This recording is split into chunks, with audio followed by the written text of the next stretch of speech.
Welcome to our channel. నేను మీ ప్రశాంత్. మంచు మనోజ్, మౌనిక ఇద్దరు దంపతులైతే మంత్రి లోకేష్ గారిని కలవడం జరిగింది. మరి ఎందుకు కలిశారు, ఇంతకీ వాళ్ళిద్దరు మరి పార్టీలో ఏమైనా చేరబోతున్నారా ఏంటి, దీని గురించి అయితే మాట్లాడేందుకు ప్రస్తుతం మనతో పాటు సీనియర్ జర్నలిస్ట్ సిఎస్ రావు గారు ఉన్నారు. నమస్తే అండి. నమస్తే సార్. మంచు మనోజ్ అదేవిధంగా మౌనిక ఇద్దరైతే మంత్రి లోకేష్ గారిని అయితే కలిశారు. సో మరి ఏమైనా టీడీపీలో చేరబోతున్నారా ఏంటి? ఇప్పుడు ఒకటేంటంటే డబ్బు ఉన్నటువంటి వాళ్ళు, బాగా ధనికులు అంటే కుబేరులు, వాళ్ళకి ఇప్పుడు ప్రజెంట్ రోజుల్లో ఖచ్చితంగా ఏదో ఒక పార్టీ అండదండలు ఉండాలని చెప్పి కోరుకుంటున్నారు. ఒక రాష్ట్రాల్లోనే కాదు, కేంద్రంలో చూసుకున్నా దేశవ్యాప్తంగా కూడా మనకి అటు కేంద్రం సపోర్ట్ అన్న ఉండాలి, లేదంటే రాష్ట్ర ప్రభుత్వాన్ని సపోర్ట్ ఉండాలి అనేటువంటి యాంగిల్లో చాలామంది ఇప్పుడు ఏదో ఒక పార్టీకి అలైడ్ అవుతున్నారు, డైరెక్ట్గానో ఇండైరెక్ట్గానో, ఇంక్లూడింగ్ సినిమా వాళ్ళు కూడా. ఈ మధ్యకాలంలో సినిమా వాళ్ళు కూడా కొన్ని రోజులు బీఆర్ఎస్ పార్టీతో నడిచారు, తర్వాత కాంగ్రెస్ పార్టీతో నడవాల్సిన అనివార్య పరిస్థితి కూడా ఈ మధ్యకాలంలో ఏర్పడింది. మనం చూస్తే హైదరాబాద్ టాలీవుడ్కి సంబంధించి. అలాగే మంచు ఫ్యామిలీ అనేది గతంలో కూడా తెలుగుదేశం పార్టీ తోటి ఉన్నారు, ఆ తర్వాత వైఎస్ఆర్ కాంగ్రెస్ పార్టీకి వెళ్ళారు. అంటే రాజకీయాలతోటి సంబంధం ఉన్నటువంటి వాళ్ళు, ప్రత్యక్షంగా రాజకీయాలతోటి సంబంధం ఉన్నటువంటి వాళ్ళు, మోహన్ బాబు కానీ లేదంటే ఆ ఫ్యామిలీ. అంటే మొన్నటి వరకు కూడా జనసేనలకు కూడా వెళ్తున్నాడు ఏమో అని చెప్పేసి కూడా ప్రచారం జరిగింది. సో అంటే ఒకసారి రాజకీయాలు వైపు ఆలోచిస్తున్నారు అనగానే ఇంకా రకరకాల ఊహాగానాలు వస్తాయి, ఏ పార్టీలోకి వెళ్తున్నారు ఏంటి అనే దాని మీద. అయితే ఇప్పుడు జరుగుతున్నటువంటి పరిణామాలు కనుక మనం గమనిస్తే మంచు విష్ణు వర్సెస్ మనోజ్ వార్ నడుస్తుంది. ఆ వార్లో మోహన్ బాబు వాళ్ళ ఫాదరు, ఆయన ఇద్దరికీ చెప్పలేనటువంటి పరిస్థితుల్లో వాళ్ళ ఫ్యామిలీ ఇష్యూస్ ఏదో ఉన్నాయి.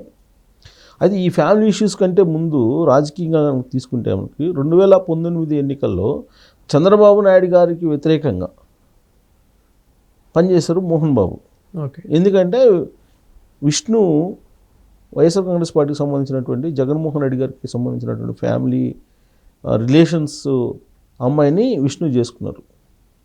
సో దాంతో వైఎస్ ఫ్యామిలీకి మంచు ఫ్యామిలీకి బాగా దగ్గర బంధం ఏర్పడింది. రాజశేఖర రెడ్డి గారు బతుకున్నప్పటి నుంచే వీళ్ళకి బాగా దగ్గర సంబంధాలు ఉన్నాయి. అంతకుముందు ఎన్టీ రామారావు గారు ఉన్నప్పుడు అప్పుడు తెలుగుదేశం పార్టీతో ట్రావెల్ అయ్యారు. ఆ తర్వాత చంద్రబాబు గారితో కూడా కొన్ని రోజుల పాటు ట్రావెల్ అయ్యారు. ఆయన రాజ్యసభ కూడా ఇచ్చారు మోహన్ బాబుకి తెలుగుదేశం పార్టీలో. తెలుగుదేశం పార్టీలో అత్యున్నతమైనటువంటి పదవులను కూడా నిర్వహించారు. తెలుగుదేశం పార్టీలో కొనసాగారు ఆయన.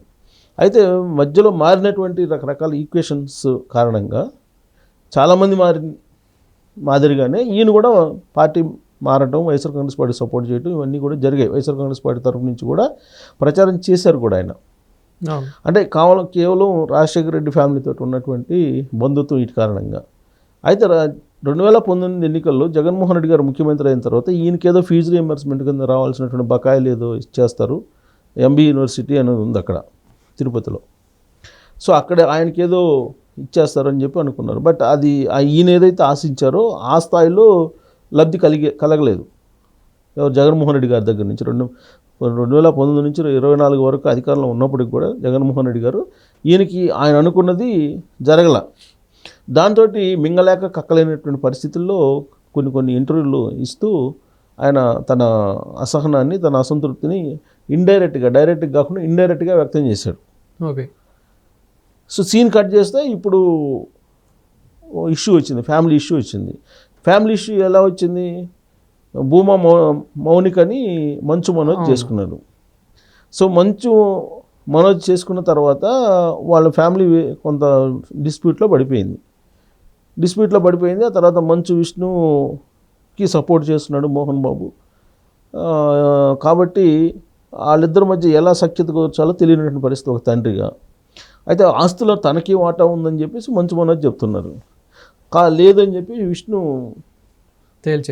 తేల్చున్నాడు. ఈ క్రమంలో ఈ బౌన్సర్లను పెట్టుకొని ఒకరికొకరు ఈ మధ్యకాలంలో ఇంటి దగ్గర గొడవ అయింది. ఆ ఇంటి దగ్గర గొడవ అయిన సందర్భంగా మీడియాను కూడా టార్గెట్ చేసి మోహన్ బాబు గారు కొట్టడం జరిగింది. ఆ తర్వాత ఆయన మీద కేసు పెట్టడం జరిగింది. సరే, ఇవన్నీ జరిగాయి. ఇవన్నీ జరుగుతున్న క్రమంలో సంక్రాంతి సందర్భంగా చంద్రబాబు నాయుడు గారు ఫ్యామిలీ నారావారిపల్లి వెళ్ళింది. వెళ్ళినప్పుడు ఈ మౌనిక అలాగే మంచు మనోజ్ ఇద్దరు కూడా ఆయన ఏదో కలిశారు అనేది, ఇది నారా లోకేష్ని కలిశారని. కారణం ఏంటంటే నారా లోకేష్ కానీ, లేదంటే మంచు మనోజ్ కానీ, మౌనిక కానీ, లేదా అఖిలప్రియ మాజీ మంత్రి ఆవిడ కానీ వీళ్ళంతా ఏంటంటే కొంచెం అటు ఇటుగా ఏజ్ ఉన్నటువంటి వాళ్ళు, ప్లస్ ఆ చదువుకునే రోజుల్లోనో ఏదో ఒక సందర్భంలో వీళ్ళు పరిచయం ఉన్నటువంటి వాళ్ళు. బహుశా ఆ పరిచయంతో మంచు మనోజ్ అలాగే మౌనిక ఇద్దరు వెళ్ళి ఉండొచ్చు.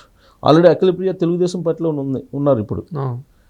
సో భూమా దంపతులకు ఉన్నటువంటి రెప్యుటేషన్ ఏదైతే ఉందో ఆ రెప్యుటేషన్ని, ఆ రాజకీయాన్ని నిలబెట్టాలి ఆలగడ్డలో నంద్యాలలో అనేది అటు అఖిలప్రియ అలాగే మౌనిక యొక్క లక్ష్యం. అయితే ఇప్పుడు మోహన్ బాబు ఇష్యూ అయిపోయింది. ఇది పొలిటికల్ ఇష్యూ కాస్త మోహన్ బాబు ఫ్యామిలీ ఇష్యూ అయిపోయింది. సో ఇప్పుడు ఫ్యామిలీ ఇష్యూలో ఇప్పుడు వైఎస్ఆర్ కాంగ్రెస్ పార్టీ మద్దతు విష్ణుకి ఉంది, అంటే వాళ్ళతో అలయడం అయి ఉన్నారు కాబట్టి. ఇంకొక వైపు ఏంటంటే మోహన్ బాబు అలాగే నందమూరి ఫ్యామిలీకి సంబంధించిన బాలకృష్ణ గారు ఇద్దరు కొంచెం మంచి రిలేషన్స్ కలిగి ఉంటారు. కాకపోతే చంద్రబాబు నాయుడు గారితో కొంత థిక్ రిలేషన్స్ లేవు ఎవరికి, మోహన్ బాబుకి. మధ్యలో కొంచెం గ్యాప్ వచ్చింది. ఇక్కడ ఒకవేళ అంటే ఇప్పుడు మనోజ్ గారు నిజంగానే టీడీపీలో చేరాలనుకుంటే మాత్రం సో టీడీపీ అంగీకరిస్తుంది, ఎందుకంటే మీ కుటుంబంలోనే ఇంకా గొడవలు జరుగుతున్నాయి, సో మీరు ముందు అదైతే చూసుకోండి, అదైతే సాల్వ్ చేసుకోండి అని అలా మాట్లాడతారా ఎవరైనా? ఇప్పుడు వీళ్ళు ఏమనుకుంటున్నారంటే వీళ్ళ ఆస్తులకు సంబంధించిన సేఫ్టీగా లేదంటే వీళ్ళ ఆస్తులను కాపాడుకునేటువంటి ప్రయత్నం వీళ్ళది.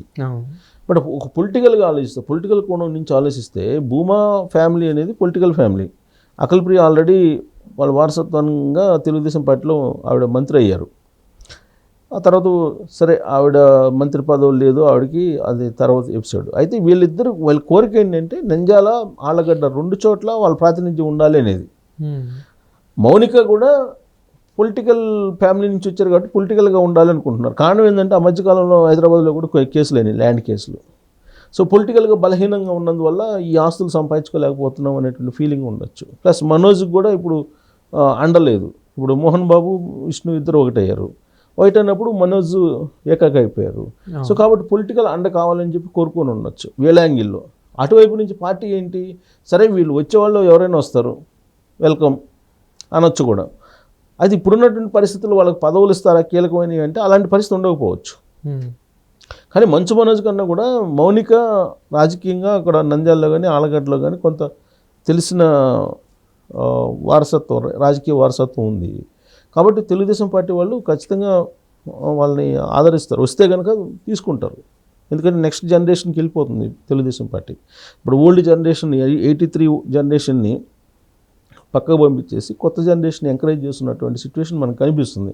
సో ఆ కోణం నుంచి చూస్తే మంచు మనోజ్ అలాగే మౌనిక ఇద్దరు పార్టీలో చేరడానికి అవకాశం ఉంటుంది. పైగా లొకేషన్ పండుగ రోజు కలిశారు, కలిసి వాళ్ళు ఏదో రాజకీయంగానే కలిసి ఉంటారు కదా, వేరే ఏముంటుంది, ఏముండదు.